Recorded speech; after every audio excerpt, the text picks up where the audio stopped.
계시록 2장 18절에서부터 29절까지인데요. 함께 교독하도록 그렇게 하겠습니다. 제가 18절을 읽겠습니다. 두아디라 교회의 사자에게 편지하라. 그 눈이 불꽃 같고 그 발이 빛난 주석과 같은 하나님의 아들이 이르시되 내가 네 사업과 사랑과 믿음과 성김과 인내를 나누니 내 나중 행위가 처음 것보다 많도다. 그러나 내게 책망할 일이 있노라. 자칭 선지자라 하는 여자 이세벨을 내가 용납함이니 그가 내 종들을 가르쳐 꾀어 행음하게 하고 우상의 제물을 먹게 하는도다.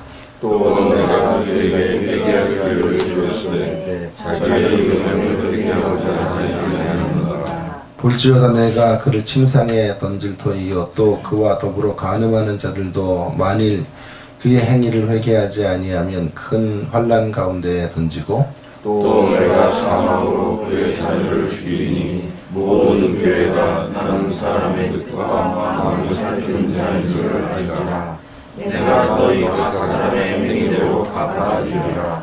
두아디라에 남아 있어 이 교훈을 받지 아니하고 소위 사단의 깊은 것을 알지 못하는 너희에게 말하노니 다른 짐으로 너희에게 지울 것은 없노라. 다만 너희에게 있는 것을 내가 올 때까지 굳게 잡아라. 이기는 자와 끝까지 내 일을 지키는 그에게 만국을 다스리는 권세를 주리니 그가 설장을 가지고 그들을 다스려 쥐를 깨뜨리는 것과 같이 하리라. 나도 내 아버지에게 받은 것이 그러하니라. 내가 또 그에게 새벽별을 주리라. 귀 있는 자는 성령이 교회들에게 하시는 말씀을 들을지어다. 2015년 CBS 방송에서 8부작으로 신천지에 빠진 사람들이라는 프로를 반영했지요. 신천지 집단의 실태를 고발하고 또 거기에 빠진 사람들이 얼마나 심각한 이런 지경에 이르게 되었는지를 보여주면서 그들을 설득해내는 뭐 이런 프로였습니다. 신천지에 빠진 사람들이 헤어나온다는 것은 마치 마약 중독에 깊이 몰입되어 있는 사람들이 새로운 삶을 사는 것처럼 어렵다라고 하는 것을 그 프로를 통해서 보게 되었습니다. 충격적인 것은 이런 신천지에 빠진 사람들이 불신자들이 아니고요. 불신자들도 있지만 대부분은 기존의 신자들이다라는 것이었어요. 도대체 한국교회는 뭘 가르쳤기에 어떤 신앙생활을 했기에 이렇게 신천지에 빠진 이들이 계속 늘어나고 있는가 하는 생각을 하게 되었습니다. 두아디라 교회는 사이 미국은 신비주의 신앙에 넘어간 교회입니다. 특별히 오늘 본문에 있는 것처럼 제2의 이세벨, 그 사람이 실존 인물인지 상징적인 것인지 많은 논란이 있지만 전 실제 인물이라고 보고 이름을 이제 쓴 건지 가명을 쓴 건지는 모르겠지만 구약 성경의 아합의 이제 아내였던 이세벨과 같은 그런 우상 숭배와 성도들을 꾀는 이런 일을 하는 사람이었던 것 같아요. 그래서 이세벨로 불리는 여인의 미혹에 넘어가서 종교적인 열심과 영적 체험을 추구하게 된 것 같습니다. 그것으로 불건전한 신비주의가 두아디라 교회에 자리를 잡게 되고 우상 숭배, 영적 음행의 길로 나아가게 된 것이죠. 어쩌면요, 7교회를 향한 메시지 중에 이 메시지가 제일 이제 중심에 되는 메시지, 두아디라 교회를 향한 메시지를 하기 위해서 7교회 이야기를 했다고 말해도 지나치지가 않을 거예요. 한마디로 말하면 이런 건전한 신앙의 자리를 끝까지 붙잡아라. 불건전한 음행과 우상숭배의 길을 거절하고 우리가 믿고 있는 바를 굳건히 붙잡아라. 그런 메시지를 주려는 건데요. 교차대조라 그래가지고요. 이런 방식으로 최근에 이제 문학 비평적 방식의 글읽기가 많이 대두가 되면서 성경 연구의 진일보가 이루어지게 됐는데요. 그 중에 하나가 이제 교차대조법, 뭐 키아즘이라는 구조인데요. 이 구조를 보면 A와 A-는 에베소와 라오디게아 교회죠. B와 B-는 연결이 되는 게 서모나와 빌라델피아, C와 C-는 버가모와 사대교회가 되겠습니다. 중앙에 뭐가 있냐면 두아디라가 있죠. 이 중앙이 핵심이 되는 거예요. 이런 교차대조법에 의하면 중앙의 메시지가 뭐냐면 거짓 선지자, 우상의 제물, 행음을 이제 거절해라 라고 하는 것이죠. D 섹션이 매우 중요한 대목이 되겠습니다. 거짓 선지자로 대변되어지는 이세벨과 같은 존재로 우상 숭배를 하고 영적인 변절의 자리로 계속 두아디라 교회가 걸어갔던 것 같죠. 그리고 그 일을 가속화시켰던 이제 마치 휘발유 역할을 했던 것이 신비주의 신앙이에요. 이 신비주의 신앙의 매료가 되면 이런 엄청난 우상 숭배와 영적인 변절로 갈 수밖에 없어요. 신비주의 신앙이나 어떤 자극적 체험들을 추구하게 되면서 점차적으로 기존의 신앙이 시시해 보이고 보다 자극적이고 감각적인 것들을 붙들게 되는 것이죠. 그래서 두아디라 교회는 신비주의 신앙으로 무너지게 되었는데요. 성경은 이렇게 말하죠. 그 신비주의적 신앙이라는 걸 어떻게 알 수 있냐면 사단의 깊은 것을 추구했다. 24절에 보시면 사단의 깊은 것을 추구하지 않은 사람들, 그러니까 그 사람들은 이제 신앙을 끝까지 지킨 사람들이지만 이세벨로 인해 사단의 깊은 것을 추구해간 사람들은 책망을 듣는 모습을 보게 되는 거죠. 이 사단의 깊은 것, 이것이 신비한 거죠. 그래서 신비주의적 신앙인데요. 두아디라 교회를 계속해서 이제 읽으면서 묵상하면서 꼬리에 꼬리를 물고 생겨지는 질문이 이제 세 가지가 되었어요. 그 세 가지를 좀 풀어보는 방식으로 오늘 말씀을 진행해 가도록 하겠는데요. 첫째 질문은 어떤 교회이기에 과연 신비주의 신앙이 이렇게 노출이 될 수 있는가 하는 질문이 생기겠죠. 도대체 어떻게 배웠길래, 뭘 배웠길래, 얼마나 속된 말로 형편없는 교회이길래 이런 데 넘어가나 이런 생각을 하게 되겠고요. 두 번째로는 그렇다면 신비주의 신앙에 빠져드는 과정이 뭔가, 프로세스가 있을 거예요. 어떻게 빠져들게 되는가 하는 것을 살필 것이고, 마지막에는 그런 신비주의 신앙에서 벗어나는 길, 혹은 아예 신비주의 신앙에 덫에 걸리지 않는 길들이 무엇일까 하는 것들을 차례대로 세 가지 궁금증을 이제 풀어 가도록 하겠습니다. 먼저 궁금증 하나, 도대체 어떤 교회이기에 신비주의 신앙에 신비주의 신앙에 넘어지게 되는가 하는 것인데요. 여기 참 충격적이다라고 저는 말씀드리고 싶어요. 그 충격이 되는 부분이 뭐냐면 그럴 만한 교회가 넘어졌기에 충격일 수도 있겠지만 그런 게 아니고요. 전혀 그럴 수 없는 교회, 그럴 수 없는 교회라는 교회가 있느냐 이렇게 좀 재미나는 이제는 표현이지만 잘못된 신비주의 신앙에 절대로 빠질 수 없는 교회가 지금 빠지고 있는 거예요. 제가 말하려고 하는 건 저급한 신앙이나 어떤 값싼 믿음 생활을 하는 사람들이 아님에도 불구하고 이렇게 사이비 혹은 신비적 신앙에 깊이 몰입하게 된 거죠. 마치 이런 거죠. 제 제자 중에 하나가 이제 여자아이인데요. 교회와 집 밖에 모르고 정말 신앙으로 잘 살았고 부모님은 우유 배달을 하시면서 애를 키워서 유명한 사대를 들어갔어요. 근데 거기 학교 앞에서 자취를 하다가 이렇게 토스트 빵을 이렇게 파는 한 10살도 더 많은 자기보다 아저씨 뻘 되는 분하고 눈이 맞은 거예요. 그렇게 성실하고 그렇게 착하고 그렇게 믿음이 좋은 아이가 그래서 사대를 나와서 이제 선생님이 되는 그런 꿈을 부모들은 꾸고 있었는데, 그래가지고 결혼을 하겠다 그러는 거야. 그 남자는 이제 고졸이고, 얘는 사대를 다니고, 집안이 난리가 난 거죠. 나이는 10살이나 더 많고, 직업은 뭐 토스트를 굽고 있고 이러니까요. 난리가 났어요.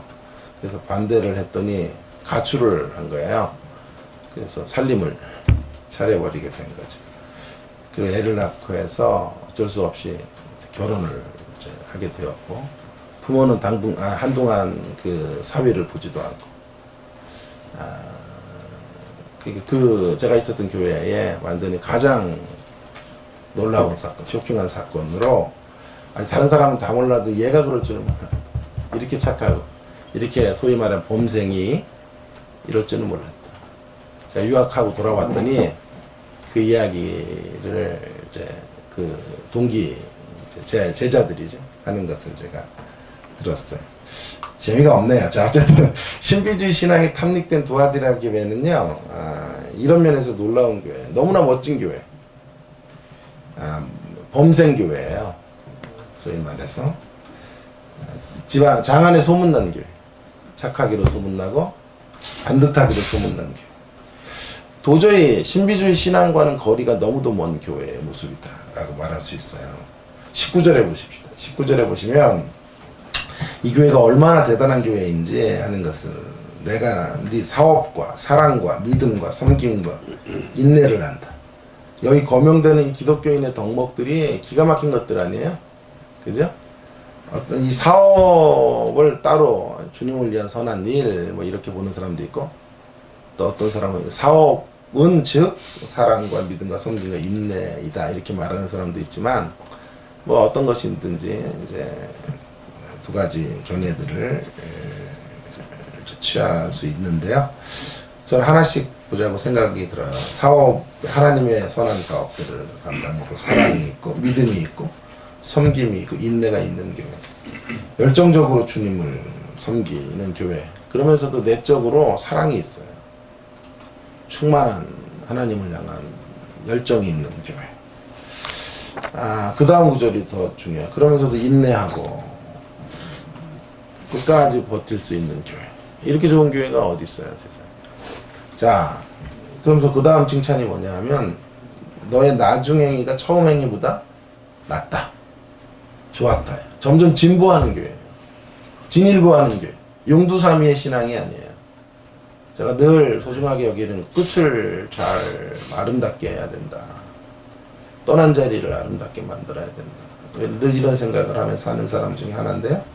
제가 꿈꾸는 그런 신앙인의 모습이에요. 배운 대로 실천하고 높은 수준의 신앙. 그러니까 주님을 향한 열정을 품고 있는 교회. 그러면서도 천박하지 않고, 그러면서도 사랑을 잃어버리지 않았던 교회. 공명심이나 자기들의 이름을 내기 위해서 이렇게 하나님의 일을 하지 않는 교회. 그리고 날로 매일 배워요. 매일매일 성장해가는 그런 교회. 숱한 시련 속에서도 견디고, 그런 비바람 속에 버텨내는 나무들처럼 그렇게 인내의 미덕을 또한 가지고 있었던 교회. 야, 너무나 멋있는 교회예요. 그래서 이 두아디라 교회는 에베소 교회와 달라요. 에베소 교회는 선한 일을 했지만 비행이 없었죠. 사랑이 없었죠. 근데 여기 사랑이. 버가모 교회와도 달라요. 버가모 교회는 순교자를 만들기는 했지만 마지막에 이세벨이 아니라 이제 저기 누구죠? 만디바라는 순교자가 나왔죠. 근데 발라함의 교훈을 쫓았고 니골라당의 교훈을 쫓아갔단 말이에요. 그러나 버가모 교회는 끝까지 타협하지 않고 버텨내는 이런 교회였다고요. 여기에는 우상숭배가 또 다행히도 없었던 것 같아요. 이 두아디라 교회는. 그러니까 이 모양 저 모양으로 살펴보아도 이 교회는 신비주의 신앙과는 거리가 먼 교회예요. 만일 교회라 그러니까 좀 이렇게 현실감이 없다면 이것을 한 사람 개인으로 한번 생각해 보자고요. 이런 덕목을 가지고 있는 남자가 있다면 아마 우리 여성분들의 신랑감 1순위가 되지 않겠어요? 예? 사업도 잘하고 사랑도 있고 믿음도 있고 섬김도 있고 인내도 있는 사람, 이런 분이 교회 한 여성 성도라면 남자들이 서로 앞질러서 이제 결혼을 하려고 하겠지. 이런 사람이 우리 자녀라면 입에 침이 마르도록 칭찬을 하는 그런 사람이 되겠지. 그 점수로 환원하면 거의 100점에 가까운 신앙인이다 라고 말할 수 있겠어요. 여러분, 이 두아디라 교회는 아무리 보아도 이단에 빠질 수 없는 교회예요.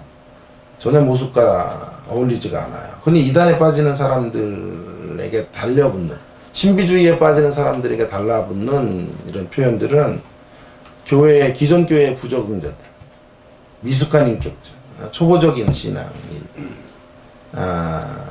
환란 속에서 믿음을 저버린 자, 주님을 향한 사랑이 빈약한, 늘 이제 감정의 기복이 심한 사람들, 이런 사람들이 주로 신비주의 신앙에 빠지고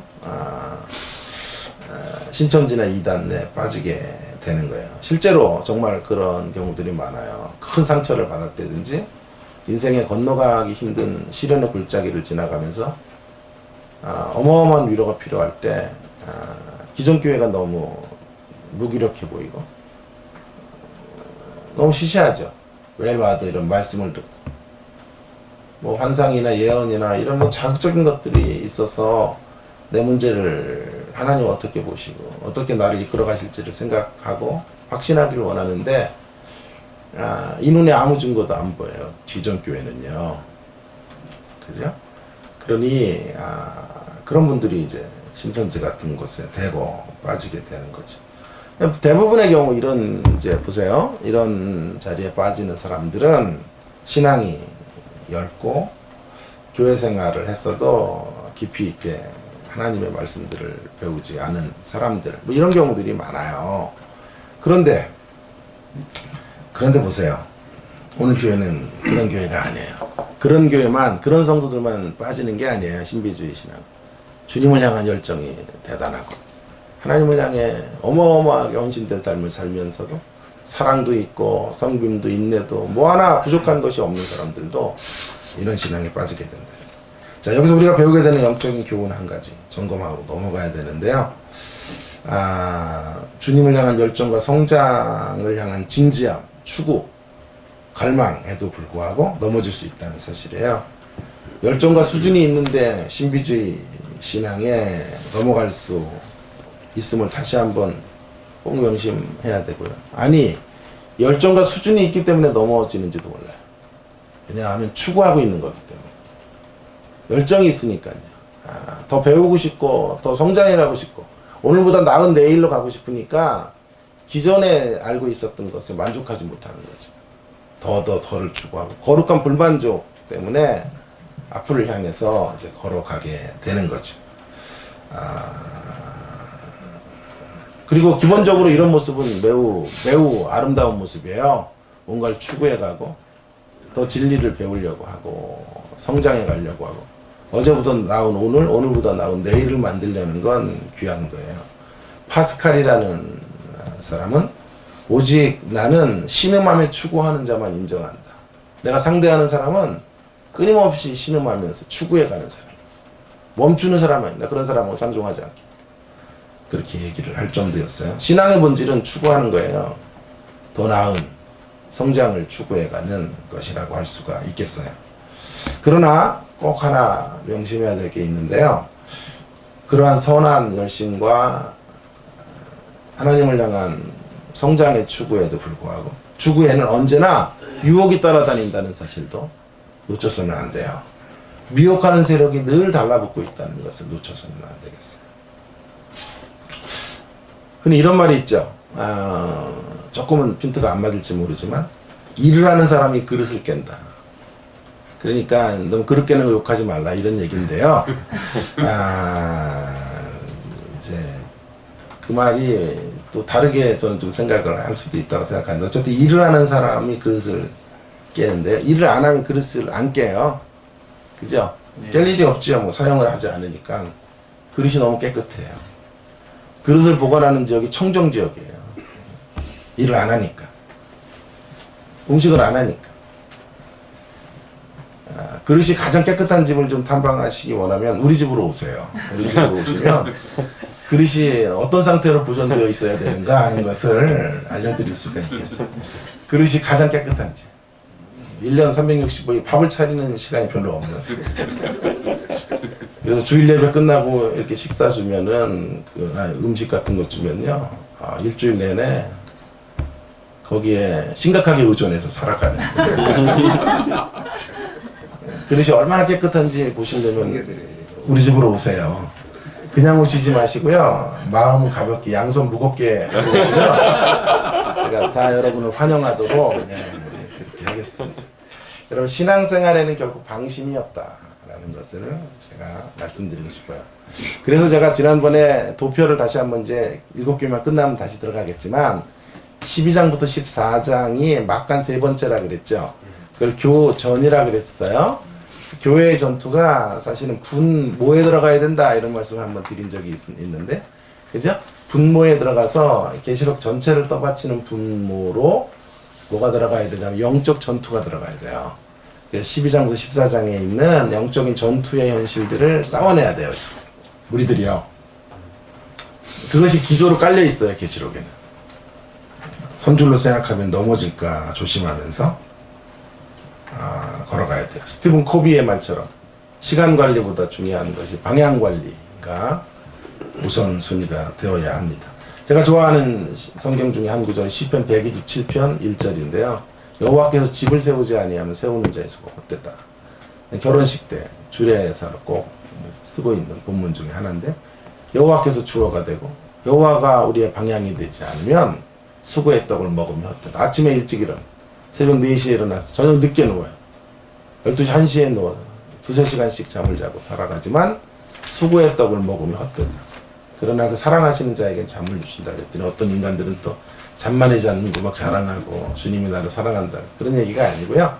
9시간 자야 사랑받는다는 얘기가 아니고, 주님이 주어가 되는 사람, 주님이 주인이 되신 분들은 인생의 고단함 속에서 주님의 품에 안겨서 안식할 수 있다는 뜻이에요. 그러나 내가 주어가 되면 열심히 수고하고 수고의 떡을 먹으면 헛된다. 공부 그렇게 열심히 했는데 남는 게 없어요. 공부한 것으로 성과를 거두지 못하는 삶, 그런 삶의 자리로 방향을 관리하지 못하면 떨어지게 되는 거죠. 수고의 떡을 먹으면 헛된 삶은 비극적 삶이에요. 수고의 떡을 먹으면 복되기를 바랍니다. 수고하고 헛된 삶에 이르는 것이 아니고 수고하고 복된 삶에 이르게 되는 귀한 성도님들이 되어 주시기를 부탁드립니다. 자, 두 번째 질문인데요. 두 번째 질문은 이거보다 좀 더 궁금한 질문이에요. 어느 교회이기에 이런 데 떨어졌나? 근데 우리가 생각하는 것보다 훨씬 충격적이었죠.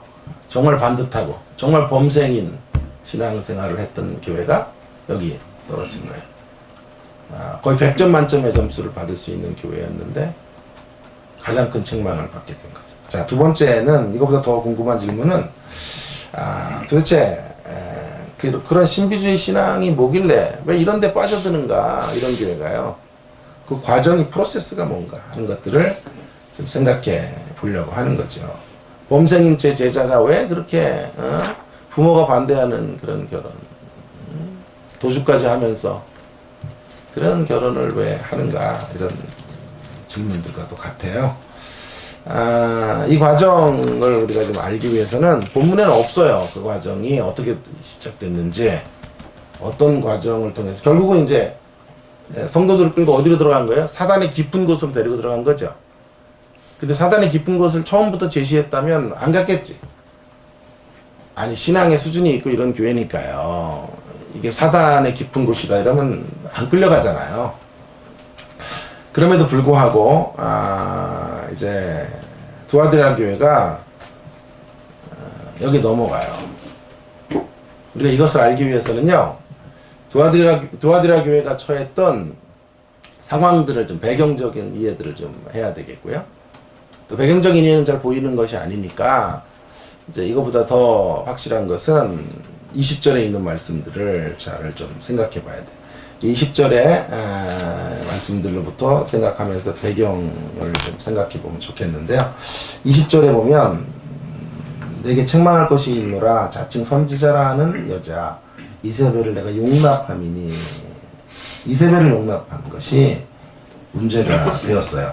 그녀가 이 교회 안에 잠입해 들어와서 굉장히 매력 있는 모습으로 다가온 거예요. 카리스마도 엄청나고 뭐 부족한 것이 없는 여자. 물질적으로도 큰 성공을 거뒀어요. 그런 여인이 들어왔는데 그 교회를 거의 휘젓고 지나간 거예요. 아니 그 교회 성도들의 마음을 다 빼앗은 거예요. 여러분 어떤 과정을 통해서 그래서 그들을 다 이끌어 사단의 깊은 자리로 초대했다. 이게 지금 남의 일이 아닌 거예요. 이게 잘 보셔야 돼요. 우리 한국 교회. 자, 그래서 이런 모습을 결국 뭐라 그래요? 여기 지금 뭐라 그랬어요? 그 이세벨을 뭐라고 그랬나? 이세벨을 자칭 선지자라. 자칭 선지자니까 무슨 선지자예요? 거짓 선지자죠. 거짓 선지자지. 자, 그럼 거짓 선지자들이 어떻게 사람을 꿰는가를 보면 이세벨의 행동이 어떠했을지를 유추해 갈 수 있겠죠. 그럼 어디로 가야 될까요? 13장으로 가보면 되겠네요. 13장으로 가면. 13장. 자, 계시록 13장으로 가보겠습니다. 시간이 우리에게 많이 없어서 빨리. 제가 아까도 말했지만 12장부터 14장까지를 교회의 전투의 섹션이라고 말씀을 드렸죠. 12장에는 용이 나왔고 13장에는 1절부터 10절에서 바다 짐승이 나왔죠. 그 다음에 11절에서부터 18절에 해당하는 부분에서 땅 짐승이 나왔죠. 근데 제가 용은 사단이라 그랬어요. 사단. 바다 짐승은 뭐라 그랬어요? 적그리스도라 그랬어요? 헤헤이 참. 다 잊어버리셨어요? 아니요. 여러분이 잊어버려 주셔야 제가 먹고 살긴 하는데 그래도 이런 건 잊지 마세요. 자, 그 다음에 땅에서 올라온 짐승은 뭐라 그랬어요? 거짓 선지자라 그랬죠. 그 거짓 선지자 중에 한 사람이 이세벨인 거죠. 이 거짓 선지자들이 무엇으로 성도들을 미혹하는지를 보면 이세벨의 형태를 알 수 있겠죠. 이런 연결을 하는 사람은요 세계교회에서 저밖에 없을 거예요. 그러니까 잘 좀 보세요. 어휴, 아멘에 놀래가지고 제가. 자, 어쨌든 잘 한번 보세요, 정말. 11절에 보면 이런 말을 하고 있죠. 그냥 처음부터 정체를 드러냈으면 절대로 미혹이 안 돼요. 근데 어떻게 보냐 하면요. 11절에 있는 말씀을 보세요. 또 다른 짐승이 땅에서 올라오니 어린 양같이 그 뿔이 있고 용처럼 말았다. 여기를 잘 봐야 돼요. 어린 양같이 와요. 어린 양같이. 예수님을 패러디하는 거죠. 예수님의 모습을 가지고 가장하고 오는 거예요. 너무나 그럴싸한 모습으로 양의 탈을 쓰고 성도들 가운데 다가오는 거예요. 이세벨과 같은 정체를 가지고 오는 게 아니고 어린 양의 모습으로 온다니까요. 어린 양같이 예수님처럼 들어와요. 광명의 천사처럼 우리 가운데 잠입해 들어오는 거죠. 그래서 속는 거예요. 근데요, 그 다음 보세요. 두 번째로는요, 두 번째 단계는 그렇게 해서 환심을 사죠. 어린 양의 모습으로 들어와서 환심을 사. 야, 저분은 진짜 예수님 같아. 이런 거 아니에요? 정말 대단한 사람이야. 어마어마해. 그래서 이제 마음이 빼앗겨지는 거고요. 그 다음 단계는 뭐냐면 용처럼 말하더라. 그런데 어린 양과 같은데 실제는 용처럼 말해요. 용은 뭐죠? 12장의 용이죠. 뭐라 그래? 사단이죠. 그러니까 본질은 용이에요. 용. 용의 말을 하는 거예요. 용의 말. 이세벨은 어린 양처럼 들어와서 궁극적으로는 용의 말을 했어요. 이 용의 말이란 뭘까요? 그걸 한번 생각해 봐야 돼요. 없어요, 성경에는. 그러니까 배경을 추적해 가야 되는데, 두아디라 교회의 배경을 잠깐 생각해 볼게요. 좀 재미있어요? 재미없어요? 예, 재밌습니다. 재미. 우문현답이다 진짜. 자, 재미있어요. 용처럼 말했어 하는 것들도요, 그냥 생각하면 답이 안 풀려요. 예, 배경을 가지고 추적하는 거예요, 결국은. 깊이 추적. 그래서 어제도 꼴딱 밤을 새면서 또 이걸 추적하다가 이렇게 뜬 눈으로 또 여러분 앞에 왔는데요. 자, 이제 추적을 좀 그만하고 싶어요. 자, 어쨌든 추적을 좀 해봅시다. 용처럼 말했는데요. 특별히 성도들이 지금 가장 힘들어하는 대목을 용처럼 말해준 거예요.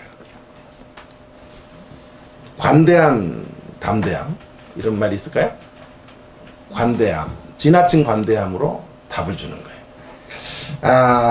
그게 무슨 말이냐면, 자, 두아디라 교회는요, 어떤 교회냐면, 잠깐 설명을 해볼게요. 흔히 여러분 아시는 것처럼, 팍스 로마나, 로마의 평화를 이제 지키는 중요한 군사도시였어요. 그런데 점차로 이제 군사도시에서 어떤 도시로 바뀌냐면, 상업도시로 바뀌게 돼요. 그래서 그 교회 가운데 이제 이렇게 수공업 같은 것들이 엄청나게 발전을 하게 됩니다.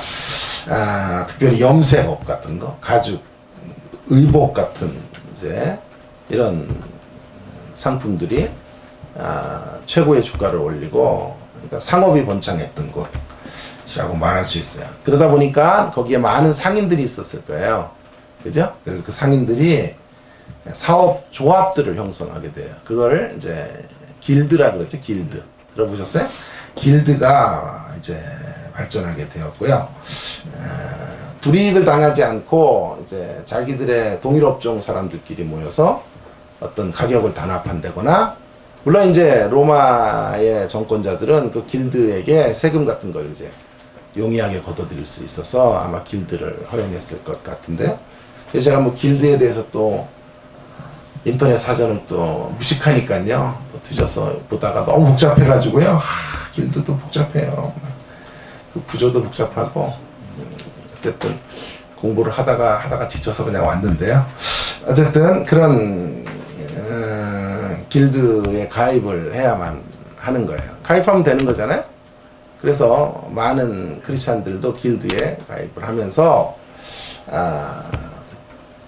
이제 장사를 했을 것이라고 생각해요. 근데 문제가 뭐냐면요, 이 길드가 종교와 결탁이 되어 있어요. 그래서 각각의 길드마다 수호신을 갖고 있는 거예요. 수호신. 그래서 내가 A라는 길드에 이제 조합원이 되면 공개적이진 않을지라도 암묵적으로 내가 그 길드 조합이 추구해가고 믿고 있는 수호신을 인정하게 되는 꼴이 되는 거예요. 간접적이긴 하지만.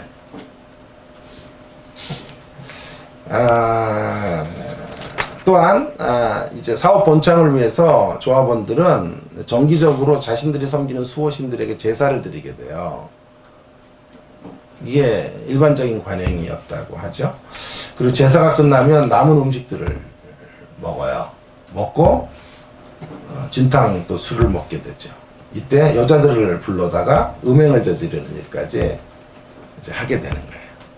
그러니까 이 두아디라 교회, 자, 저 좀 보세요. 이 두아디라 교회의 가장 큰 지금 고민거리는, 이 성도들의 이제 죄책감 중에 하나는, 만일 길드에 가입된 교인들이 있다면 이 길드에 가입을 하지 않는다는 말은 생각을 못한다는 뜻과도 같거든요.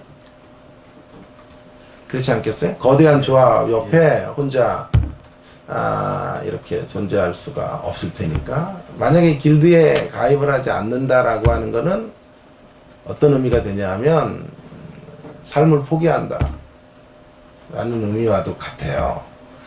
그래서 가입을 하려고 하면 그 가입을 했겠죠, 일정부 사람들. 그 사람들 죄책감을 가지고 교회 생활을 할 수밖에 없겠고, 또 주저하는 사람들이 있었을 것이고, 가입을 절대로 안 된다고 말하는 이런 부류가 있었을 거예요, 신앙의 정도에 따라서. 그러니까 이 교회의 일대 가장 큰 이런 갈등거리, 고민거리가 바로 여기에 있는, 그러니까 황제 숭배 같은 건 없었는데 이 길드에 가입하는 문제로 놓고 아마 매우 많은 경론이 벌어졌던 교회. 신앙을 지킬 것인가, 경제적인 삶을 따라갈 것인가 하는 정말 현실적인 문제 앞에 봉착한 거지. 그래서 제가 이제 두아디라 교회 성지 순례를 제가 안 갔기 때문에 비디오로 성지 인터넷에 있는 것들을 다 찾아봤더니요, 교회의 이제 흔적이 지금 다 거의 사라졌는데 주로 이 교회의 모습이 토론과 회의를 하기에 적합한 이렇게 둥그런 형태의 광장 형태의 교회 스타일이었다고 이야기를 해요.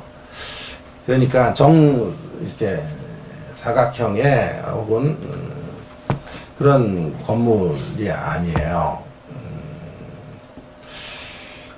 그렇게 됐던 이유는 예배가 끝나면 바로 거기서 조합 회의를 하고 사업을 함께 나누는 이런 일을 위해서 교회가 쓰여지고 있었던 것이다. 그까지 얘기하는 가이드의 설명도 제가 인터넷을 통해 들어보게 되었어요. 사실인지 아닌지 우리가 뭐 100% 검증할 수는 없지만 얼마든지 그러한 가능성이 있어요. 그래서 그 가이드 한 가이드의 이야기에 의하면 예수님께서 성전에서 분노하시고 막 우분을 발휘하셨다. 여기 내 집이 기도하는 집이다, 장사하는 곳이 아니다 했던 것이 그 교회에 가장 적합한 교회가 두아디라 교회다, 이렇게까지 설명을 하는 분들도 계시더라고요. 여러분 보세요. 무엇이 정답인지, 길드에 가입을 해야 되는지 안 해야 되는지 뭐 이런 걸 제가 이야기하려는 게 아니에요.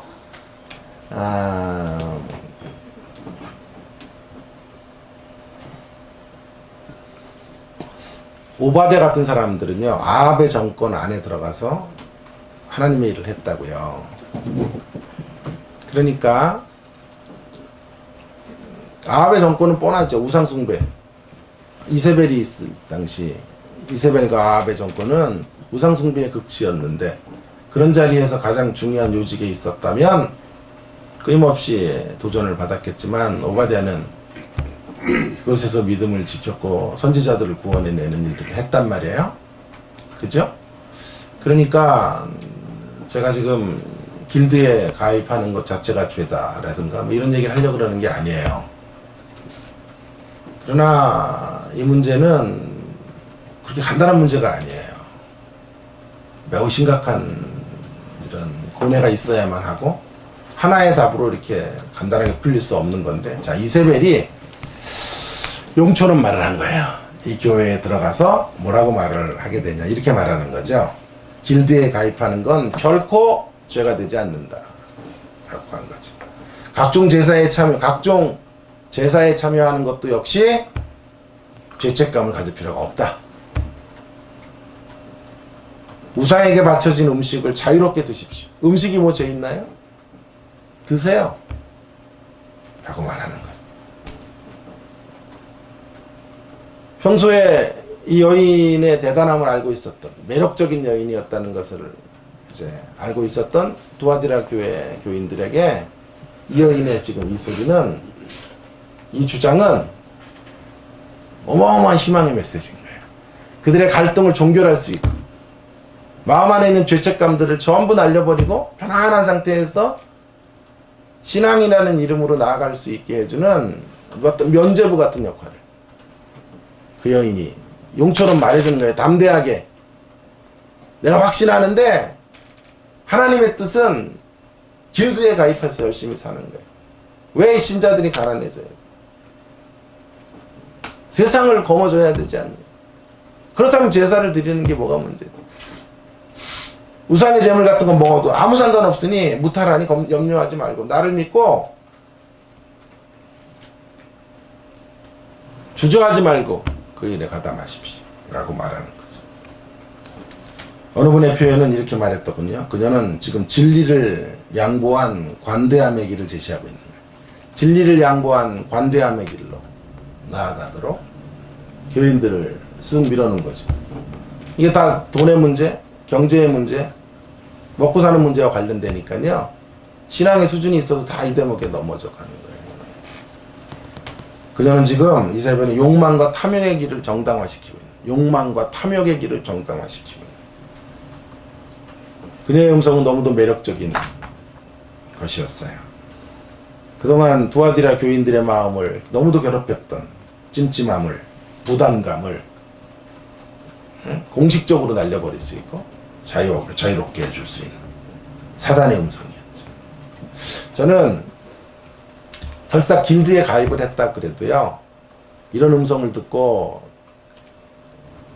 자유롭게 제사에도 참여하고 자유롭게 음식도 먹으며 교회 생활을 하는 게 아니라 나름대로 개인적으로라도 그런 자리들을 어떻게 피할 수 있을지 고민을 하면서 고뇌하면서 쉽지는 않아요. 그러나 끝까지 싸워내는 분투하는 모습들을 하나님 기뻐하신다고 생각해요. 어차피 이 세상은 전부 타락한 곳이고 그 안에서 우리는 기독교인은 사는 것이기 때문에 이러한 잘못된 복음을 받아들이지 않았어야 되는데요.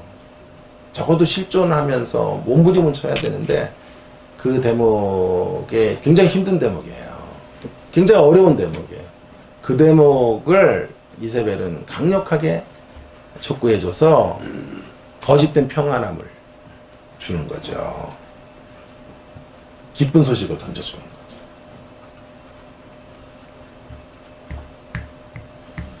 여기까지 이해가 좀 되셨어요? 예. 자, 그럼 세 번째 단계가 뭐냐 하면 다시 한번 13장으로 와보시면 이 거짓 선지자의 무기가 뭐냐 하는 걸 보세요. 무기가 큰 이적을 행하되 심지어 사람들 앞에서 불이 하늘로부터 내려와서 짐승 앞에서 받은 바 이적을 행함으로 사람들을 미혹해. 여기 세 번째 단계, 이제 두 번째 과정을 지나서 처음엔 어떻게 왔다고요? 어린 양의 모습으로 들어와서 두 번째 단계는 그들이 가장 고민하는 문제들에 대해 용처럼 말해줘요. 예? 예. 그 다음에 세 번째로는요, 여기가 이제 결정적인데, 사탄의 깊은 곳으로 끌고 가기 위해서 가장 힘 있는 것은 바로 이 능력 행함이에요. 예언이랄까, 은사랄까, 기적을 일으키는 거죠. 그래서 사람들을 예언 기도를 해줘요. 다양한 은사들을 이제 발휘하면서 이세벨이 대단한 카리스마를 이제 드러내요. 그리고 기도를 통해 신비한 세계들로 초청을 해줘요. 그리고 주님의 음성을 직접 들을 수 있다든지, 뭐 영적인 세계를 이제 경험할 수 있다든지 하는 것들로 사람들을 초대해 가는 것이죠. 그런 신비 체험들을 이제 통해서 날마다 신비 체험들이 보이면요, 여기에 모든 신자들 아무리 수준이 있어도 아무리 하나님을 향한 열정이 있어도 이 자리에 넘어지게 되는 거예요. 왜 그러냐 하면 이제 뭐가 두려웠냐 하면 두려움이 있어요. 모든 성도들에게. 어떤 두려움이 있나요? 미래에 대한 두려움이 있다. 그것은 빈부격차와 상관없어요. 여러분의 삶이 아무리 안정됐든 그렇지 않든지 간에 이 삶을 미래에도 유지해 갈 수 있을지에 대한 모종의 두려움들을 가지고 우리 이 세상을 살고 있단 말이에요. 장래 일에 대한 안도감이 필요해요. 그러면 이런 영적인 체험이라는 건 뭐냐 하면요, 환상이나 예언이나 이런 것들은 뭐냐 하면 우리의 미래에 대한 보장책을 이제 이런 자극적인 것을 통해 마련하면서 걸어가려고 하는 거거든요. 영적인 체험들을 통해서 주님을 만나요. 예를 들어서. 그래서 우리가 어떻게 살아야 되고, 어떤 직장, 우리 지금 경제적으로 잘 될런지, 이 위기 속에 미래를 어떻게 갈 수 있는지에 대한 답을 얻었다고 쳐보세요. 이세벨은 이런 것들을 줄 수 있다고 말. 기도의 자리를 갖추면 4층에서 늘 이런 세계들 경험할 수 있게 해주는 거죠. 그래서 넘어지는 거예요. 그리고 그런 환상을 통해서, 예언을 통해서 거짓된 안정감을 얻게 돼요. 그래서 오늘도 이 신비주의 신앙은요,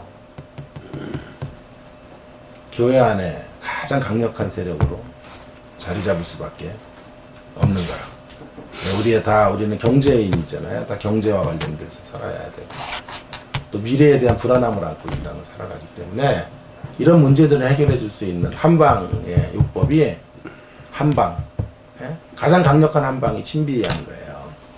신비한 음성을 들었다든지 환상을 봤다든지 새로운 세계들을 자극적으로 경험시켜서 이런 두려움을 날려버리도록 하면요, 교회가 가장 열정을 낼 수도 있고, 하여튼 이것이 가장 목회하기도 편한 방법이에요. 제가 만약에 목회를 한다면 제일 편한 방법도 이거예요. 꿈에서 우리 김 집사님 봤더니 영적 상태가 안 좋네요 막 이러면서 앞으로 힘들겠는데요 막 이렇게 하면 두려움이 생기거든요. 그럼 어떻게 해야 됩니까? 그러면 일단은 1,000,000원 헌금 좀 내보세요 이렇게 해가지고 제가 이제 기도를 중간에서 열심히 하겠습니다. 기도 중에 주님의 음성이 들리는데 하나님께서 노여움을 푸셨습니다. 병원이 잘 될 것입니다. 이렇게 가면요. 그래서 이제 병원이 매출이 제 기도를 받고 2배로 늘면 이제 저는 절대적 우상이 되는 거예요. 교주가 되는 거예요. 그 돈 1,000,000원 얘기 빼세요. 괜히 요즘 시대도 뒤숭숭한데. 그래서 어디로 끌려가요? 미래를 이제 예측하고 싶은 거예요. 사람들은 미래를 통제하고 싶은 거예요. 근데 미래를 통제할 수 있는 가장 중요한 기능은 신비주의예요. 신비한 것을 통해서 내 미래를 한 방으로 해결하고 싶은 거죠. 그래서 여러분, 사단의 깊은 곳으로 끌려가게 되는 거예요. 이세벨은 바로 그런 것들을 너무 잘해요. 그러니까 수준 높은 성도들이 끌려가요. 신천지나 기독교 이단이나 이상한 데는요, 전부 외제차들이 수를 헤아릴 수 없이 많아요. 거기에 석박사들이 발에 채일 정도로 많아요. 그렇게 똑똑하고 그렇게 잘 나가는 사회적 지위를 가지고 있는 사람들이요, 왜 넘어가게 해요? 이거예요. 자, 그래 우리 자신들이, 이게 우리 얘기예요. 우리들의 모습일 수 있다라는 것들을 기억하고, 마지막 3번째로 시간이, 아이고 진짜 결심하고 왔는데 오늘은 좀 맞춰야 되겠지만 2분만 더 합시다. 자, 그러면 신비주의 신앙에 빠지지 않는 길이 뭘까 하는 것을 생각을 해야 돼요. 25절에 답이 있어요. 25절에, 자, 2장 25절 같이 한번 읽겠습니다. 시작. 다만 너희에게 있는 것을 내가 올 때까지 굳게 잡으라. 네, 여기 중요한 말이에요. 신비주의 신앙에 빠지지 않는 길. 아니, 신비주의 신앙에 빠졌다고 해도, 그런 성향론리 가졌다고 해도 벗어나는 길이 있어요. 25절에 뭐라고 해? 너희에게 있는 것을 내가 올 때까지 굳게 잡아. 내가 올 때까지 싸워야 될 문제. 주님 재림하실 때까지 우리는 신비주의 신앙의 유혹을 갖고 살아가요. 신앙의 수준이 높을수록 여기에 빠질 확률이 커요. 뭔가를 추구해 가기 때문에. 뭔가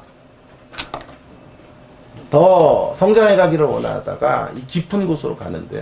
근데 그 깊은 곳이 주님과의 관계의 깊은 곳인지 사단의 깊은 곳인지를 분별하지 못하면 빠지게 됩니다. 자, 그렇다면 너희에게 있는 것이 뭘까요? 너희에게 있는 것. 너희에게 있는 것을 굳게 잡아야 돼. 굳게 잡으라는 말은 거기 안에 깊어지라는 거예요. 뭘까요, 그게? 우리에게 있는 것이 뭐죠? 뭐가 있죠, 우리에게? 예, 예수님께서 이미 성취하신 것을 우리 갖고 있죠. 예수님이 이미 이루신 것들을 우리는 붙잡고 있잖아요. 그것에 근거해서 우리 여기 서 있는 거 아니에요? 예수님의 십자가 사건에 근거해서 우리 여기 있잖아요. 예수님께서 우리를 위하여 약속하신 것들을 이루셨죠. 성취하셨죠. 그리고 완성은 아직 안 됐으니까 이미 성취됐, 이미. 그럼 아직 already, not yet, 아직은 최종적 완성을 이루지 않았지만 성취는 됐죠. 내가 다 이루었다 하셨잖아요. 그죠? 우리 그걸 붙잡고 나가는 거예요.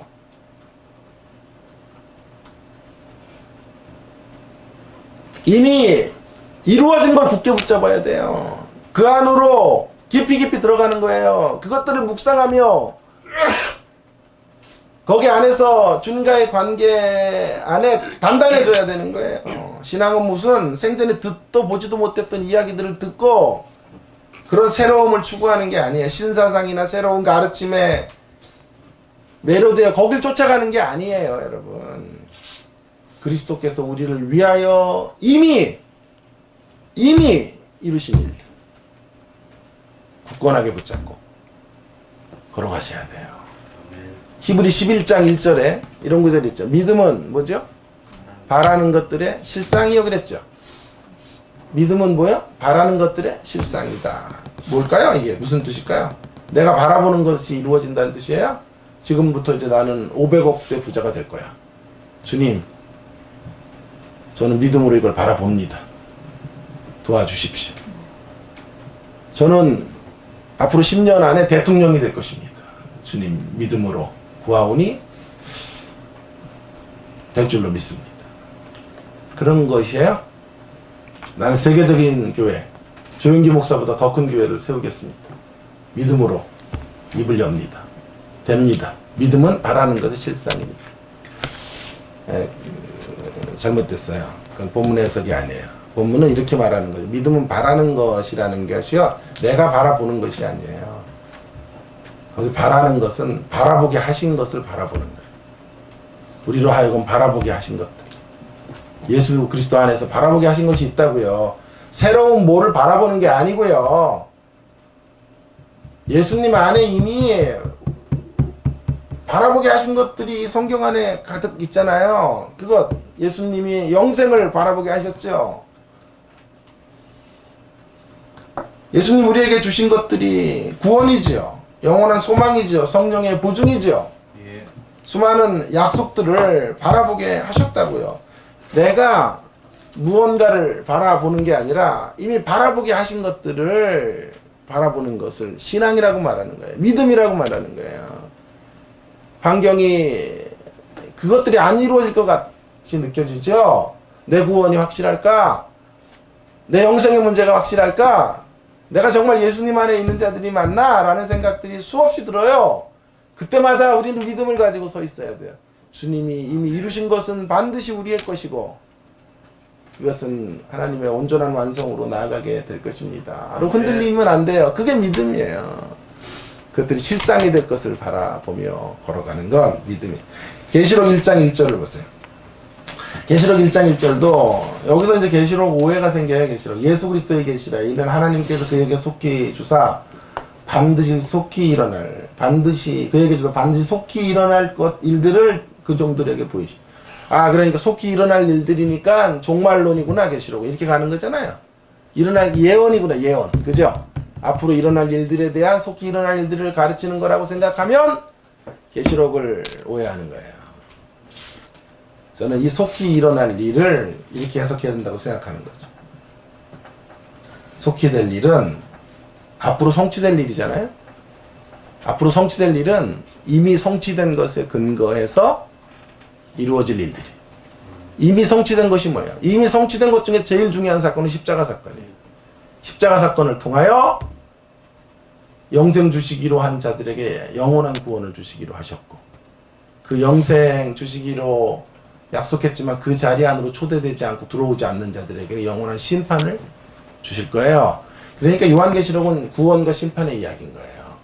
하나님의 백성들은 아무리 힘들고 어려운 공고한 날을 지나도 주님께서 이미 이루어내신 일들에 근거해서 그들에게 진정한 구원이 주어지는 것이고 주님 밖에 있는 인생들은 아무리 대단해 보이고 아무리 힘이 있고 아무리 갑의 자리에 있다고 할지라도 그들이 황제의 세력이라고 해도 주님이 이미 이루시는 것에 근거해서 영원한 심판의 자리로 떨어지게 될 것이다 라는 것을 말하는 의미에서 속히 될 일이에요.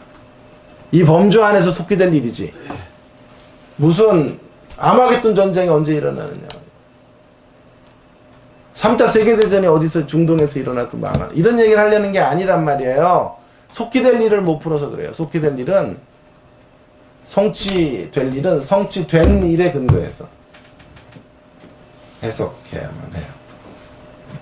여러분 그리스도께서 이미 주신 것을 굳게 잡아야 합니다. 그러면요 이런 고백이 생겨요. 주님이 성취하신 것으로 이미 주신 것으로 충분합니다. 아멘. 충분합니다. 주님 안에서 누리는 것들로 만족합니다. 아멘. 하게 되는 거죠.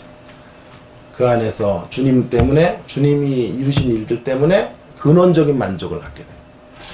그러면 어떤 유혹에서 벗어나냐 하면 욕망의 세력으로부터 벗어나요.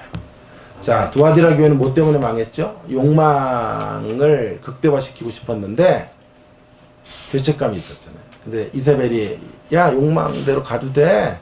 길드에 들어가. 거기서 마음껏 해. 장사하고 살아. 뭐가 문제야? 욕망을 절대화시키고 살아가도록 했죠. 욕망을 절대화시키면 망해요. 탐욕을 절대화시키면 우상숭배예요. 그게 곧 우상숭배예요. 탐욕의 길 자체가 우상숭배예요. 그러나 이미 이루신 것을 붙잡으면요. 이미 이루신 것들 바라보고 주님 우리에게 얼마나 위대한 것들을 주셨는지를 계속 묵상하는 가운데 주님과의 관계 안에 깊어지면요. 그분이 주시는 근원적인 만족들로 인해 배불러요. 아멘. 풍족해요. 그래서 내가 가지고 있는 것 이상의 것들을 탐하지도 않고 과욕을 부리지도 않고 자족의 비법들을 배우면서 살아가게 되는 거지. 아멘. 탐욕은 어떤 이는 불룩 나온 올챙이 배 같은 삶이라고 말했어. 불룩 튀어나온 올챙이 배처럼 그렇게 살지 않아도 돼. 주님 안에서 만족하면 늘 주님이 주신 선물들을 향유하고 구원을 기뻐하고 공동체를 참으로 소중히 여기고 자연을 누리고 일상에서의 소명들을 발견하고 이웃과 더불어 함께 행복한 교제들을 나누며 살아가게 되는 거죠. 아멘. 이런 삶들로 걸어가시기를 바라요. 아멘. 그때 신비주의는 들어올 수가 없어. 주님이 이루신 것들로 만족하며 이 길을 걷는데요. 누구도 이 자리 안에 틈을 노리고 들어올 수가 없는 거예요. 한 가지만 더. 주님 안에서 주신 선물들을 굳게 붙잡고요. 그것으로요. 우리들의 삶의 여백을 채우며 나가야 돼요. 여러분, 저는 신앙생활을 여백 채우기라고 생각해요. 하나님은 우리들의 이제 인생의 그림을 다 색칠해 놓고 완성품을 주시는 게 아니에요. 밑그림을 그려 놓으시고 우리가 어디서 출발했고 어떤 목적지로 갈 것인지를 그려 놓으시고 나머지는 우리와 함께 여백을 채워가도록 하시는 거예요. 그래서 우리는 우리에게 주신 귀한 선물들을 붙잡고 여백을 채워가는 거예요. 믿음이라는 선물을 붙잡고 항해에 가는 거예요. 모험하는 거예요. 도전해 가는 거예요. 미래를 몰라요. 알고 가는 게 아니에요. 목적지만 알아요. 천국에 이를 것이고 영원한 승리에 이를 것이고 부활에 이를 거예요. 그거면 충분하다니까요. 그 약속을 붙잡고 하나님은 여백을 메꾸는 사람들로 믿음으로 여백을 메꾸며 걸어가기를 원하신다. 만일 저는 순복음교회에서 신앙생활을 했어요. 이런 신비적인 것들을 어릴 때 정말로 많이 누렸고 경험했는데요. 정말 이런 세계가 있는데요. 헛방이 많아요. 10개 중에 예언이 하나가 정도가 맞을 때가 있는데요. 9개 정도가 안 맞아요. 이 체험들이요. 건강한 체험들이 있긴 한데요. 10개 중에 9개가 엉터리 체험이에요. 그래서 결국은 제가 돌아온 자리는 말씀이 공허하면 나는 죽는다. 그래서 제가 제 인생을 이 말씀에다 걸은 거예요. 저는 지금 이세벨 같은 이가 나타나가지고 내 미래를 알려준다고 하고 앞으로 어떻게 될지 얼만큼 성공할지 총장은 될 수 있는지 없는지 이런 거 알려주겠다 그래도 노땡큐예요. 알고 싶지 않아요. 앞일에 좋은 일만 있겠어요? 그럼 몇 년 뒤에 어떤 병 걸린다 몇 살에 죽는다 그러면 그날이 올 때까지 걱정과 근심 속에 사는 거잖아요. 그죠? 그러니까 오묘한 것을 하나님께 맡겨두고 사는 거예요. 미래를 왜 통제하려고 그래요? 미래를 기대하면서 걸어가야죠. 미래를 신비주의 신앙은 미래를 통제하려는 거란 말이야. 하나님을 통제하려는 거란 말이야. 하나님을 엮어두려는 거란 말이야. 이 체험을 통해서 엮어둬서 꼼짝달싹 못하게 하고 그 미래를 내가 원하는 쪽으로 가고 싶은 욕망이 가득하니까 신비주의 신앙에 빠지는 거라니까요. 하나님은 우리 인생들에 대해서 누구에게도 통제받지 않으세요. 통제될 수도 없어요. 오히려 우리가 그분의 통제를 받으며 그분의 주권을 인정하며 여백을 채우는 거예요. 이미 주신 것을 붙잡고 여백을 채우는 앞일을 예측할 필요가 없어요. 앞일에 어떤 성공이 있는지 어떤 직장을 얻는지 뭐 이런 거 왜 알려 그러세요? 우리들의 삶이 신비로웠어요. 하나님의 신비 속에서 걸어왔죠. 앞으로 우리들의 모험하는 인생의 걸음도 신비로울 거예요. 아멘. 우리 그걸 기대하면서 걷는 거예요. 아멘. 그래서 신비주의 신앙에 탐닉되지 마시고 기독교의 신비를 누리시고 아멘. 걸어가세요. 주님의 주권을 인정하며 걸어가십시오. 주님을 꼼짝달싹 못하게 하는 게 신앙이 아니에요. 주님을 제한하려는 행위들을 중단하시고 대신에 기독교 신앙의 신비에 눈뜨시고 그 안에 깊어지시기를 바랍니다. 아멘. 신비로운 역사로 우리가 여기까지 있었고 이제 우리의 앞날도 이 눈에 아무 증거는 아무리 보일지라도 어떻게 우리의 인생들이 흘러갈지 몰라도요. 이미 주신 것들의 근거에서 보면 실패할 확률이 없어요. 우리는. 아멘. 하나님의 약속들은 이루어질 것이고 성취될 거예요. 그 기대를 가지고 모험을 떠나는 거예요. 신나는 모험이 될 거예요. 때때로 어려움도 있을 거예요. 고난도 있을 거예요. 질병도 찾아올 거예요. 그런 거 알고 가야 된다고요? 환상 봐서 알고 예언 받아서 알고 바보 같은 생각이에요. 불안해서 살 수가 없어요. 하나님께 맡기고 하나님의 신비에 날마다 놀랄 준비를 하면서 하나님의 경이로움 앞에 감탄할 준비들을 하시면서 우리의 신앙의 여정들을 걸어가시기를 바랍니다. 아멘. 그러면 신비주의는 더 이상 이세벨의 세력은 더 이상 교회 안에 존재할 수가 없어요.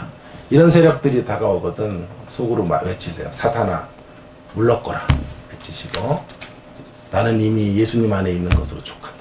예수님이 허락하신 것 이미 이루신 것들을 붙잡고 만족하며 살고 항해하며 살고 여백을 채우며 그분의 위대하심을 맛볼 준비들을 하며 걸어갈 것이다. 이런 신앙의 자세가 우리에게 오늘도 필요할 것입니다.